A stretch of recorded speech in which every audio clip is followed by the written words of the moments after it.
up? Welcome into your daily Buckeye Blitz for a Tuesday. It's a back to work Tuesday, May 28th, 2024. I'm sure everybody had a good long weekend. Maybe you stretched it out, took an extra day off, so it's not a back to work day for those of you. That's the way I used to plan. I would take like Tuesday and then the previous Friday off, making a nice 5-dayer. But anyways, that's when I used to work for the man. I don't do that anymore. It was pretty nuts here Sunday night, nonstop sirens. I know you guys love to hear me bitch about living by the beach, but it's way too noisy here. We're moving in a couple weeks, so I can't take it anymore. Nonstop noise. They start blasting off freaking fireworks at 9 o'clock last night. Or that was Sunday night. It seemed like last night. I don't think I slept much. Anyways, that's me being an old fart, bitching and moaning about these damn kids. Damn kids. Anyway, please visit thebuckeyecast.com. Get yourself some summer swag. Get a hat, shirts, all the good stuff. There's some travel mugs in there. We got a big 40-ounce travel mug I would recommend. Fill that up with anything that equals 40 ounces. Malt liquor, vodka, bourbon, or just plain water if you're recovering. Jeff, that's for you, Jeff.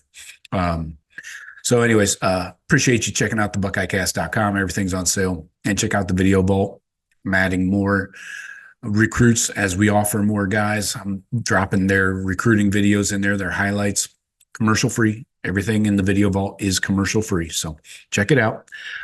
Today, we're starting to look ahead at the Buckeyes 2024 schedule. And in doing that, we're going to dice these teams up nicely. And we're going to go position group by position group.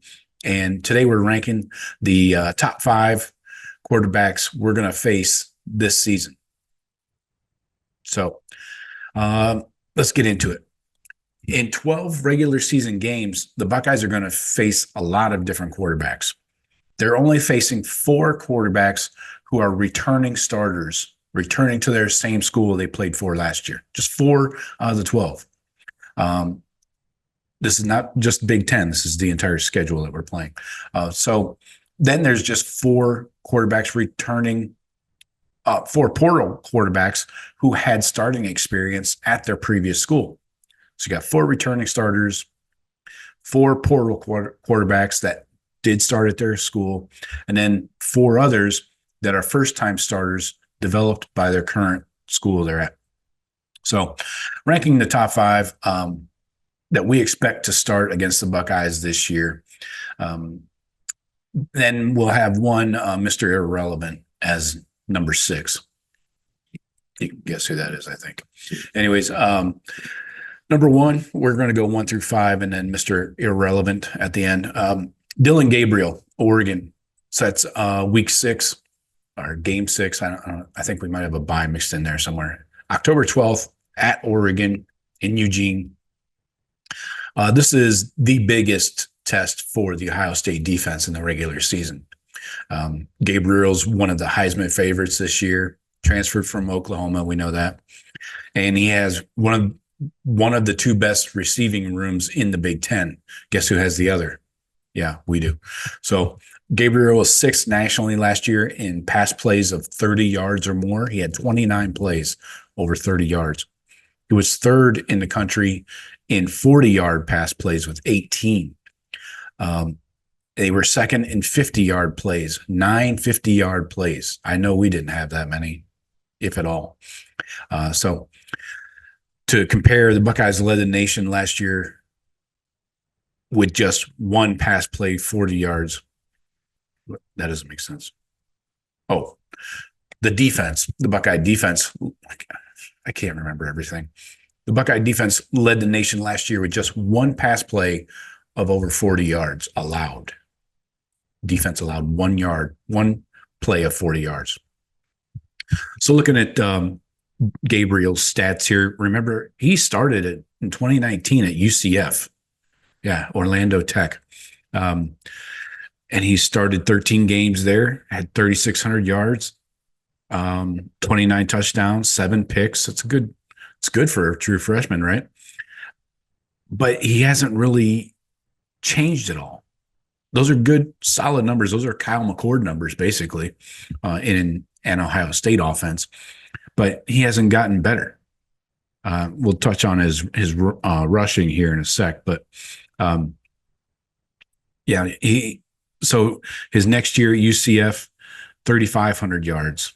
2021, he was injured, didn't play much, only 3 games, so we can't really count that. Then 2022 at Oklahoma, 3,168 yards. Then last year at Oklahoma, 3,660 passing and 30 touchdowns, 6 INTs. Those are almost exact same numbers to his freshman year. 1 more touchdown, 1 less INT, and a difference of 7 yards passing.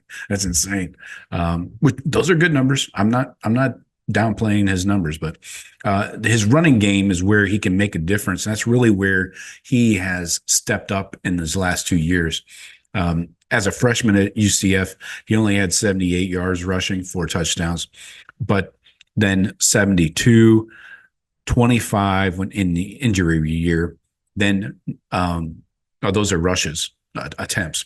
Yardage, he goes 78 freshman year, 169 2020, 145 in just 3 games, then 328 at his first year at Oklahoma, then 373 last year.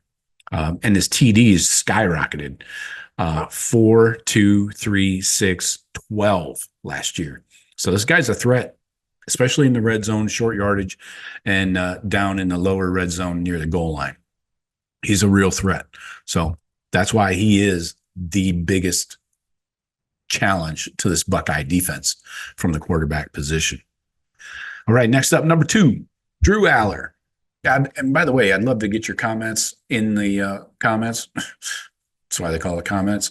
Anyways, I'd love to get your opinion. If you think the order's out of whack or you disagree with my order, hit me up. I got Drew Aller, number 2. Quick drink of water. Hold up. Continuing. Drew Aller, Penn State. That is game week 8, November 2nd at Penn State, probably a whiteout. Drew Aller, he completed 28 of 65 passes for 261 yards in the 2 games against the Cheaters and us last year. Not great numbers, 261 against 2 teams. So Aller has a strong arm, but hasn't really shown it yet, especially downfield. Now you could blame that partially on the OC. Mike Yurcich is garbage. We know that. Not a good quarterback developer. We know that. James Franklin has never developed a quarterback with any of his OCs. So this is par for the course for that Chrome Dome. So also he doesn't really have playmaking receivers. But he's a better runner than he gets credit for. He's a little mobile. You can continue to play it safe and throw it short and only complete 60% of your passes, In 2022, he played in 10 games, had 344 yards passing, 4 touchdowns, no picks. So those are fair numbers. A 58% completion percentage. That's good for a freshman, Then last year, played all 13 games, almost a 60% completion percentage, so not bad for a second-year guy. A 6.8 average, so that went up. 2,631 yards passing, 25 TDs, not bad. That's like 2 per game, and then only 2 picks. So you can't complain with some of those numbers. Now, they do have a solid running game at Penn State also, so you got to balance that. They had like 3 good running backs last year, Rushing, Aller was, he had 52 yards rushing as a freshman, and then 220 last year on 76 attempts. So just a 2.9 average both years. He did have 4 touchdowns. So again, they use him as a short yardage guy to pick up those first downs and to punch it in the end zone when you're down on the goal line. So respectable. You got to respect his wheels. I just I'm concerned for their receivers. He's a good quarterback. I just don't know who he's going to throw to. Now, if their tight end is good, like people are saying, if he's got a good tight end to throw to, that's always bailed out these garbage Penn State quarterbacks. And I'd say Drew Aller is much better than a Sean Clifford or name other Penn State quarterback names, So, yeah, he's number 2, Drew Aller. Number 3, Hudson Card from Purdue. Yeah. Week 9, November 9th, we play Purdue. So Hudson Card, he's well-traveled, started out at Texas. He's 3rd in the Big Ten in passing yards per game last year. He had 217 average per game. But he's 8th in the Big Ten in efficiency, the QBR, 123. And that number got worse in conference play. He's never really developed into the kind of runner that, like, his feet are not a real threat like people thought he would be. Consistency obviously has been a factor, but he's a 5th-year senior now, so he's got all the experience he's ever going to get. There's a good chance that, he could. I mean, we're basing this off the Buckeye schedule. This is not the best 5 quarterbacks in the Big Ten or something. So, he did lose his best receiver last year, so you got to keep that in mind. Now, what do they have coming back as far as playmakers go, receivers and stuff? So, looking at his numbers, Card, what a card! Didn't really do anything as a freshman at Texas, redshirted. Then his redshirt freshman year, he had 83 attempts, 61 completion percentage, 590 yards, and 5 touchdowns, 1 pick. Not bad. Just in, kind of cleanup duty. He played in 8 games. Then in 2022 at Texas, played in 12 games, had 69% completion percentage. That's really good for somebody that hasn't played a lot. On 108 attempts, 928 yards, 6 touchdowns, and a pick. And then last year at Purdue, after transferring, he played in 11 games. He had 365 attempts, a 58.9% completion percentage. So he dropped off like 10% over that year transferring.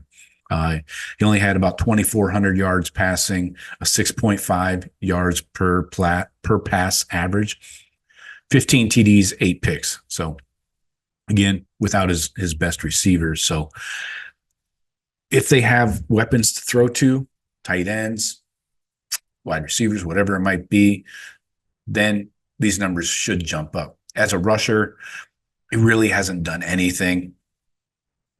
11 yards, 15 yards, 46. Last year, 203 yards. So finally started using his legs a little bit last year at Purdue. Had 203 yards on 93 attempts, just a 2.2 yard average, 5 touchdowns. So again, using him down there in those short yardage goal line situations. Next up, so Hudson Card, number 3. Number 4 is a guy that really doesn't have much experience. Aiden Childs, Michigan State. That's week 4. We play them September 28th. So we'll get a taste of him early on. So you can buy into the hype if you want.